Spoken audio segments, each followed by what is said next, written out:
ওই দেখ, আকাশ কেমন কালো মেঘে ঢেকে যাচ্ছে, মনে হচ্ছে এক্ষুনি বৃষ্টি নামবে রে। বৃষ্টি নামবে? কি মজা, কি মজা! বৃষ্টি হলে আজ ইচ্ছা মতো ভিজবো রে। শুধুই ভিজবো না, বৃষ্টির সময় শুনেছি অনেক মাছ পাওয়া যায়। আজ বৃষ্টি হলে ভিজবো আর নদীতে মাছ ধরবো। খুব মজা হবে রে। এই কথা বলতে বলতেই বৃষ্টি শুরু হয়ে যায়। সবাই আনন্দে চিৎকার করে ওঠে। চল চল, আমরা মাছ ধরতে যাই। কতদিন মাছ দিয়ে ভাত খাইনি, আজ যদি মাছ পাই তাহলে মন ভরে মাছ দিয়ে ভাত খাবো। তোরা যা, এই বৃষ্টিতে আমি নদীতে যাব না। দেখ কেমন করে মেঘ ডাকছে, যদি বাজ পড়ে। তাহলে তুই বাড়ি যা, আমরা তিনজন নদীতে মাছ ধরতে যাচ্ছি। রাব্বি সেখান থেকে বাড়ি চলে যায়। শাপলা, দিয়া ও রাজু বৃষ্টির পানিতে ভিজতে ভিজতে নদীতে মাছ ধরতে যায়।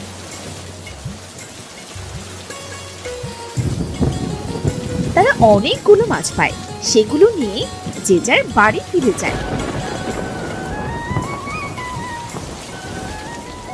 মা, তুমি এখানে বসে কি এত ভাবছো? এতক্ষণে তোদের ফেরার সময় হলো। রাগ করো না মা, বৃষ্টি হলে তো নদীতে মাছ ভেসে বেড়ায় মা। অনেকদিন তো আমরা মাছ খাই না, তাই নদীতে মাছ ধরতে গিয়েছিলাম। দেখো না মা, কতগুলো মাছ এনেছি। মা, মাছগুলো ঝোল করবে। বৃষ্টির দিনে মাছ ঝোল দিয়ে ভাত খাবার মজাই আলাদা। ঠিক আছে, তোরা তাড়াতাড়ি জামা কাপড় পাল্টে নে, না হলে যে আবার ঠান্ডা লেগে যাবে। রাজু আর দিয়া কাপড় বদলে ঘরে গিয়ে দেখে তাদের ঘরে পানি পড়ছে। তোর বাবাকে কত করে বললাম এবার সালটা সারাও, বৃষ্টির দিনে ঘরে থাকাই যায় না, কিন্তু সে তো পেরে উঠলো না। আচ্ছা, আমি মাছগুলো কেটে রান্না করে নিই। মোহিনী মাছ কেটে রান্না করে।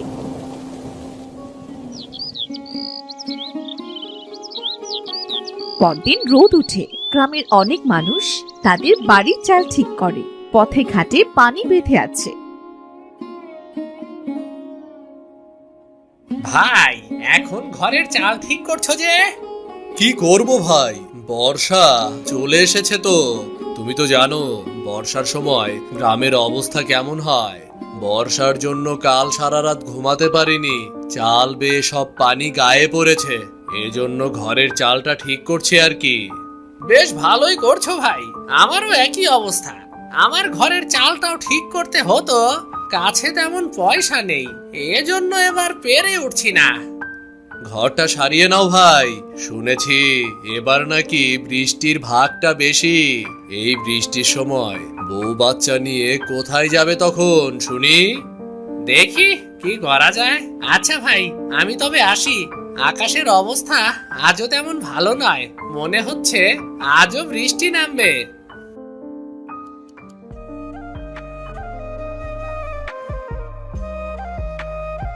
বলি, ও মহেশ ভাই, মাঠে তো সব কাদা, তা গরু নিয়ে যাচ্ছ কোথায় তবে? মাঠে যাচ্ছি ভাবি, যেখানে একটু শুকনো পাবো সেখানে একটু গরুটাকে খাইয়ে আনতে যাচ্ছি। বাড়িতে গরুর খাবারের বড্ড অভাব গো। আচ্ছা, আমি আসি তবে। এই বলে মহেশ গরু নিয়ে সেখান থেকে মাঠে চলে যায়। অন্যদিকে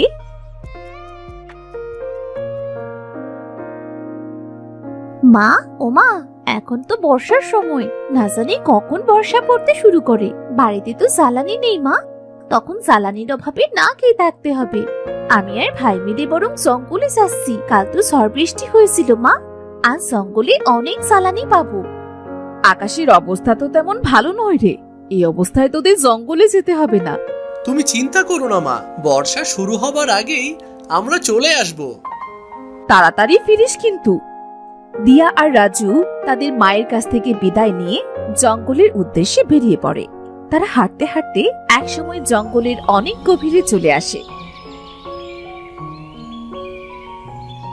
দিদি, এখানে অনেক জ্বালানি হয়েছে, চলো একটু কুড়াই আমরা। ঠিক আছে ভাই। দিয়া আর রাজু জঙ্গলের ভেতর থেকে জ্বালানি কুড়াতে থাকে। হঠাৎ চারদিক অন্ধকার হয়ে আসে, আকাশ কালো মেঘে ঢেকে যায়। ভাই, আকাশ তো কালো মেঘে ছেয়ে গিয়েছে, মনে হচ্ছে এক্ষুনি কালবৈশাখী ঝড় উঠবে। দিদি তাড়াতাড়ি বাড়ি চলো, আমার খুব ভয় করছে তো। ভয় পাস না ভাই, আমি আছি তো। দিদি ওই দেখো আকাশে কেমন বজ্রপাত হচ্ছে। চল ভাই, যে জ্বালানিগুলো কুড়িয়েছি তাই দিয়ে 2-3 দিন চলে যাবে। ঝড় ওঠার আগে আমরা বাড়ি চলে যাই, চল। এই বলে রাজু আর দিয়া জ্বালানি নিয়ে জঙ্গল থেকে বাড়ি ফিরে আসে।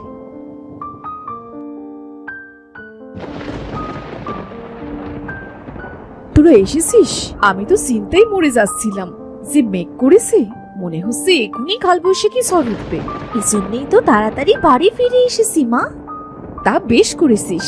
এখন হাত মুখ ধুয়ে 2 ভাই বোন দুটো খেয়ে নে দেখি। কাল একটা করে রুটি খেয়েছিলি, আজ যে এখনো পেটে একটি দানাও পড়েনি। ঠিক আছে মা। তারা হাত মুখ ধুয়ে খেতে বসে। এমন সময় প্রচুর বেগে ঝড় ওঠে। বলতে না বলতেই ঝড় শুরু হয়ে গেল। বর্ষার দিনে এই গ্রামে কোনো কাজই থাকে না, না জানি এবার কতদিন না খেয়ে থাকতে হয়। গ্রামে একবার বর্ষা শুরু হলে আমার তো আর নাম গন্ধটি থাকে না। মা, বর্ষা তো শুরু হয়ে গেল, বাবা তো এখনো বাড়ি ফিরলো না গরু নিয়ে। সত্যি তো, এই ঝড় বৃষ্টিতে তোর বাবা বাইরে কি করছে? কোনো বিপদ আপদ হলো না তো? না গো গিন্নি, আমার কোনো বিপদ হয়নি। মাঠে কিছু কাজ ছিল, শেষ করে তবেই গরুটা নিয়ে এলাম। কাল থেকে তো মনে হয় না কোনো কাজ পাবো। এই বর্ষার সময় যে কেন আসে? বর্ষার দিনে গ্রামের গরিব মানুষদের কত কষ্ট হয়। কথাটা একদম তুমি মন্দ বলনি। আচ্ছা, এসব পরে খাওয়া যাবে, এখন আগে দুটো খেয়ে নাও দেখি। মোহিনীর কথা মতো মহেশও খাবার খেতে বসে। খাবার খাওয়া শেষ করে তারা কিছু সময় গল্প করে। অন্যদিকে সময় যত বাড়তে থাকে, ঝড় বৃষ্টিও ততই বাড়তে থাকে। মা, বাবা, দেখো না চারদিকে কেমন পানি থই থই করছে। এই বৃষ্টি থামার তো কোনো নাম গন্ধ নেই। এভাবে বৃষ্টি থাকলে তো গ্রামের বাড়িঘর সব ডুবে যাবে। কথাটা মন্দ বলিসনি রে মা, খুব চিন্তা হচ্ছে আমার। কাছে তেমন টাকা কড়িও নেই, বাড়িতে তেমন বাজার সদাই নেই। বর্ষার দিনগুলো যে কি করে পার করব কে জানে রে। বিধাতা ঠিক একটা ব্যবস্থা করে দেবে। ও, বৃষ্টির জন্য তো গ্রামের অবস্থা খুব খারাপ। বৃষ্টির পানিতে তো হাঁটু সমান পানি উঠে গিয়েছে। কি করব বলো তো? পুকুর, নদী, খাল, বিল পানিতে থই থই করছে গো। বাবা, দেখো গ্রামের মানুষ কোথায় যেন যাচ্ছে। তাই তো দেখছি, কেউ নৌকায়, কেউ বা কলায় ভেলা বানিয়ে যাচ্ছে। কোথায় যাচ্ছে সবাই জিজ্ঞাসা করে দেখি তো। ও শামীম ভাই, ও বাচ্চা নিয়ে চললে কোথায়? ভাই, গ্রাম থেকে অনেক মানুষের ঘর ডুবে গিয়েছে। আমাদের ঘরে অনেকটা পানি ঢুকে গিয়েছে রে। এজন্য আগে থেকে বউ বাচ্চা নিয়ে গ্রাম ছেড়ে শহরে যাচ্ছি। এই বর্ষা সহজে কমবার নয়। গ্রামে কেমন করে থাকি বলো তো? বুঝতে পেরেছি ভাই। আচ্ছা, আমরা আসি তবে। তোমাদের বাড়িতেও তো পানি উঠতে শুরু করেছে, তোমরাও চলো শহরে। দেখি ভাই কি করা যায়। ওগো, গ্রাম থেকে তো সবাই চলে যাচ্ছে, আমরা কি করব? ছেলে মেয়ে দুটোকে নিয়ে আমরা কোথায় যাব? বাবা, মা, চলো না আমরা অন্যদের মতো শহরে চলে যাই। শহরে সবকিছুর অনেক বেশি দাম। তাছাড়া সেখানে যে থাকবো কোথায় আমরা? তাহলে এখন আমরা কি করব? বিধাতা, তুমি আমাদের একটা ব্যবস্থা করে দাও। এই বর্ষা এবার কমিয়ে দাও। বর্ষার জন্য গ্রামটা যে জনশূন্য হয়ে যাবে। এভাবে আরো 2 দিন কেটে যায়। বৃষ্টি পানিতে গ্রামের অনেক বাড়ি ডুবে যায়।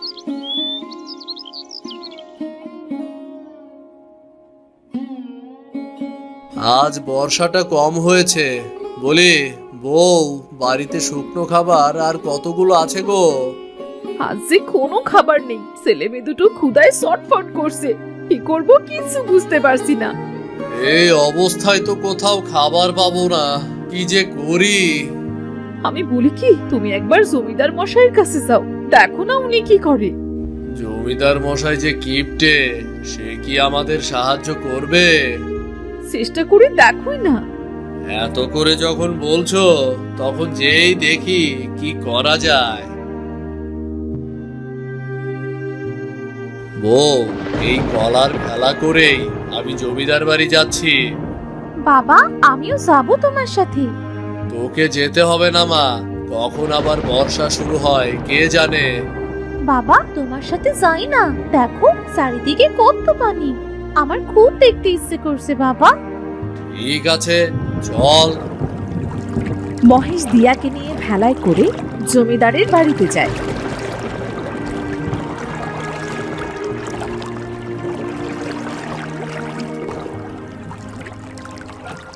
জমিদার মশাই, আপনি যদি সাহায্য না করেন তাহলে কোথায় যাব আমরা? চারদিকে পানিতে ভরপুর, কোথাও কোনো কাজ নেই। এ অবস্থায় কি খেয়ে বাঁচবো বলুন? তোমার মতো অনেকেই আসছে আমার কাছে, তোমার জন্য আমি কি করতে পারি সেটা বলো। জমিদার মশাই, আজ 4-5 দিন ভাতের দানাও চোখে দেখিনি। বাড়িতে কিছু শুকনো খাবার ছিল, সেটাও কাল ফুরিয়ে গিয়েছে। এজন্য আপনার কাছে এলাম। আপনি যদি কিছুদিনের খাবার দিতেন তাহলে বড্ড উপকার হতো। সবাইকে যদি আমি খাবার দিয়ে সাহায্য করি তাহলে তো আমারই কপালে খাবার জুটবে না। তোমাকে আমি সাহায্য করতে পারবো না বাপু। জমিদার মশাই, বর্ষার দিন শেষ হলেই আপনার খাবারের টাকা আমি শোধ করে দেব।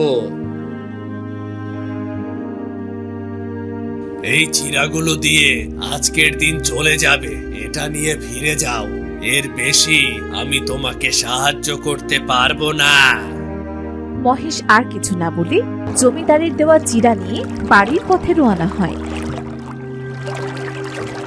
মহেশ আর দিয়া যখন বাড়ি ফিরছিল তখন তারা একটা বুড়িকে পানিতে ডুবে থাকতে দেখতে পায়। বাবা বাবা ওই দেখো, কে যেন পানিতে ডুবে যাচ্ছে, আমাদের লোকটাকে বাঁচানো উচিত বাবা। আরে, ওটা তো একটা বুড়ি মনে হচ্ছে। তাড়াতাড়ি চল, না হলে বুড়িটা মারা যাবে। তারা ভেলা নিয়ে বুড়ির কাছে যায়। অনেক কষ্টে বুড়িকে তারা পানি থেকে তুলে তারা বুড়ির পেট থেকে পানি বার করে। এরপর বুড়ি জ্ঞান ফিরে পায়। তোদের অনেক ধন্যবাদ রে বাবা, তোরা আমার অনেক বড় উপকার করলি। তোরা না থাকলে হয়তো আজ আমি মরেই যেতাম। ধন্যবাদ কেন দিচ্ছ বুড়িমা? তুমি পানিতে ডুবে যাবে এটা আমরা কি দেখতে পারি বলো? বাবা আজ 2 দিন ধরে কিছু খাইনি, আমায় কিছু খেতে দিবি? ক্ষুধার কষ্ট যে আমি আর সইতে পারছি না বাবা।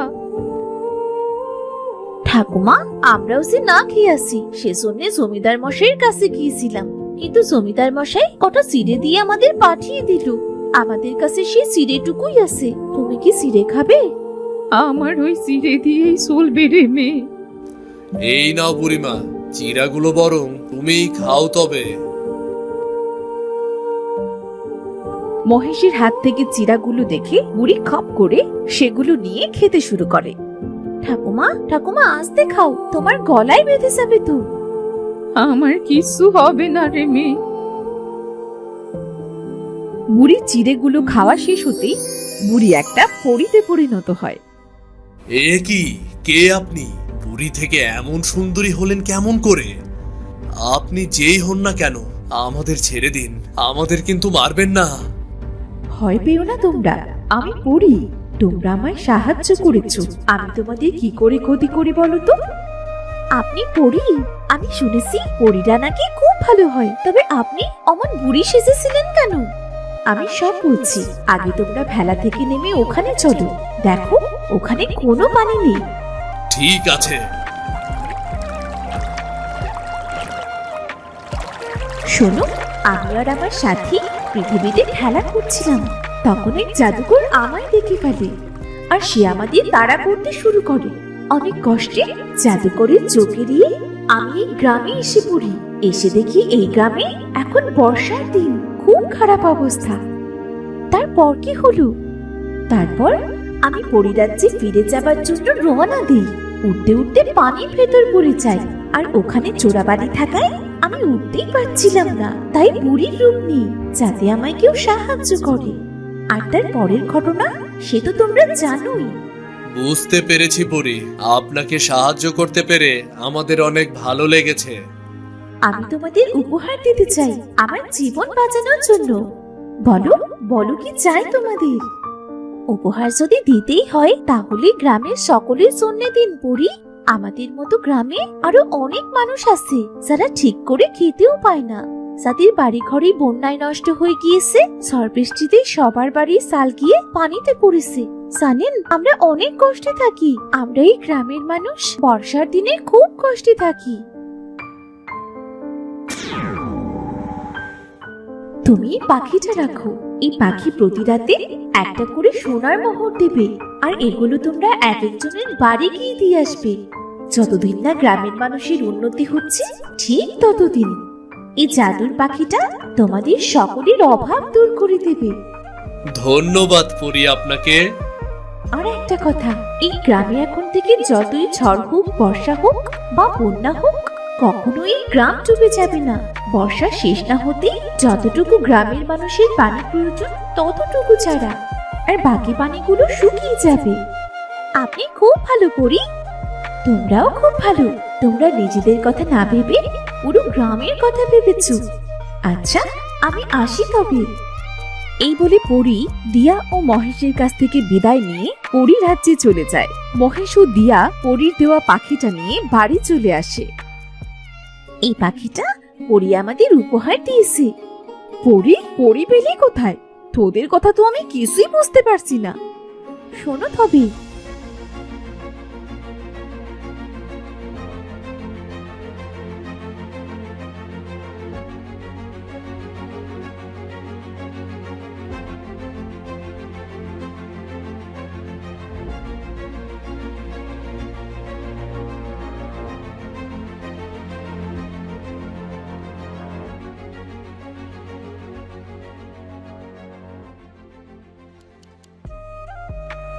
সত্যি বলছিস তুই?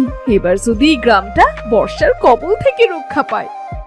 আমি তোমাদের খাবার দিচ্ছি। ওমা, এই পাখি দেখি কথাও বলতে পারে। আমি সব সময় কথা বলি না। এই বলে পরীর দেওয়া পাখি জাদু করে অনেক খাবার এনে দেয়। নানান রকমের খাবার পেয়ে তো দিয়া আর রাজু অনেক খুশি হয়।